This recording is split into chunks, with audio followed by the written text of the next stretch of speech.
இன்றே டவுன்லோட் செய்து உங்கள் ஃபேவரட் ஷோக்களை என்ஜாய் பண்ணுங்க.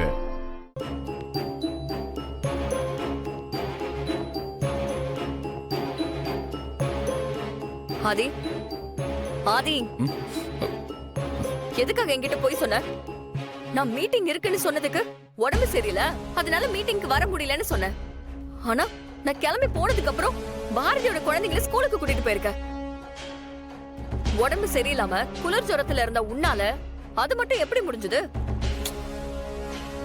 மித்ரா, நான் உங்ககிட்ட பொய்யெல்லாம் சொல்லல. மாத்திரை போட்டதும் உடம்பு சரியாயிடுச்சு. விஷயம் என்னன்னா, பாரதிக்கு காலில் காயம் பட்டிருக்கிறதுனால அவங்களால சரியா நடக்க கூட முடியல. அவங்க நமக்கு ஆஃபீஸில் ஒரு எமர்ஜென்சின்னு சொன்னதும் கால் வலியை கூட பொருட்படுத்தாம ஆஃபீஸில் வந்து வேலை பார்த்துருக்காங்க.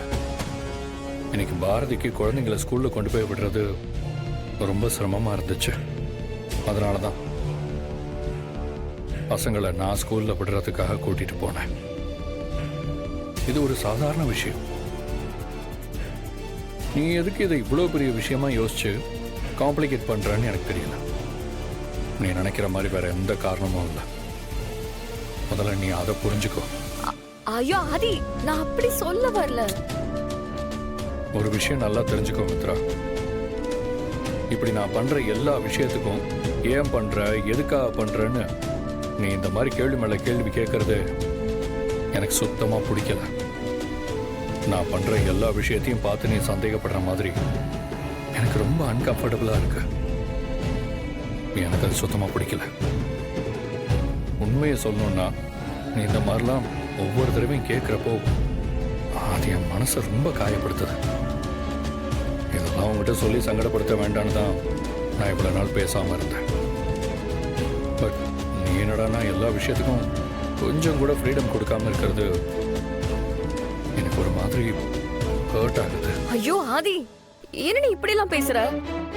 நான் உன்கிட்ட ரொம்ப சாதாரணமா தான் கேட்டேன். உன்னை சந்தேகம்லாம் படல.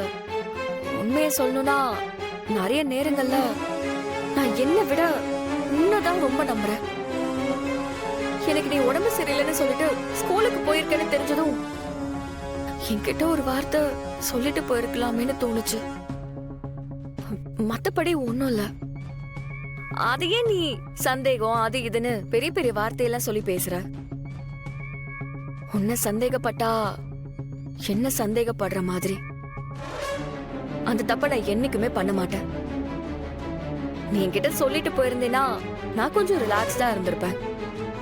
அத வேற ஒருத்தர் என்கிட்ட சொல்லவே தான் நான் கொஞ்சம் டென்ஷன் ஆயிட்டேன். நம்ம ரெண்டு பேரும் ஒருத்தருக்கு ஒருத்தர் உண்மையா இருக்கணும்னு நினைக்கிறேன். அவ்வளவுதான். இப்ப மட்டும் இல்லாதி, எப்பவுமே நம்ம இதே மாதிரி அண்டர்ஸ்டாண்டிங் கப்பலா இருக்கணுங்கிறது தான் என்னோட ஆசை. ஒரு முக்கியமான கால், நான் பேசிட்டு வந்துடுறேன். ஹலோ, யா